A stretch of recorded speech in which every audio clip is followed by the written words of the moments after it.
لازم كمهاجم الكوره جات لك في المنطقه لازم تشوط، ان كان بقى وضعيتك ان كان لازم تشوط. اسمك انك مهاجم، جات لك كوره شوط. طب يا كابتن اتصرف فيها ازاي؟ شوط. دي ما تشتغلش. شوط. انت تشوط الكوره جات لك شوط. طب حماص اللي جنبي، نو، نو واي، شوط. يعني شوط. عصام عبد المجيد نزلنا الشوط الثاني جالنا بلانتي، طبعا بعد الكابتن معتمد جمال ما نزل شيكو بنزل في الشوط الثاني. وشيكو بنزل اصلا مش بتاع المساحات الضيقه. شيكو بنزل مثلا كنت تلعبه في الشوط الاولاني وتسيب الكره للاهلي وانت تلعب على المرتدات. ليه؟ لان انت ما بتعرفش تلعب الكوره. صح.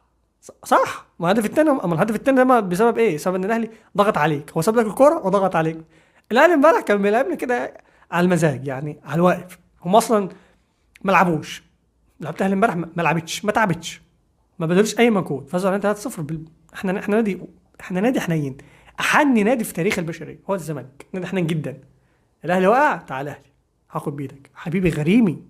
غريمي انت ما ينفعش تقع، لازم تيجي، ولازم الدنيا حلوه وكلنا حلوين وكده يعني. تنازل شيكو بنزل في اول الماتش، ما هو متالق في اخر ماتشين. انبي كان قدام، انبي كان حلو، ولما نزل قصاد بيراميدز كان حلو. وفر له بقى مساحات، سيب الكره الاهلي والعب على المرتده. خلي عبد الله السعيد يعمل حاجه في دنيته ويلعب كور كور طوليه، يعني من ورا المدافعين.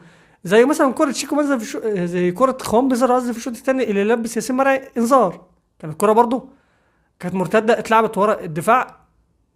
شوك اسمه ايه، خوان بيزر خد الكرة وعدى ولبس ياسين مرعي انذار. الكرة دي كان المفروض تتكرر مثلا 5 6 مرات لكل لاعب، لكل وينج.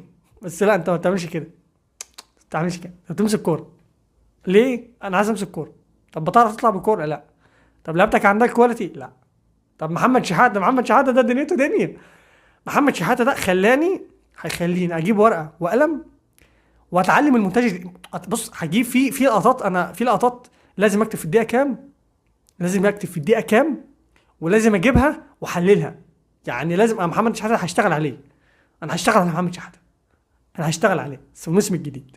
هشتغل عليه واحده واحده بقى، وهفوق لك، وهفوق لك. نص ملعب جامد، انت ميكس جامد. تخيل من طارق حامد وفرجاني اساسي لمحمد شحاته، كواليتي رهيب، كواليتي جامد بصراحه، جامد. عامل واحده الشوط الاولاني، لو اعرف اجيبها لا اجيبها، بس هجيبها بعد كده، هبقى اجيب الحاجات دي، هبقى اجيبها. ميس باص جامد، كوره في نص الملعب نازله له، المفروض بدل ما توقفها لا، ده جه مستلمها وهي برضه لما طولت منه او لما بقت عاليه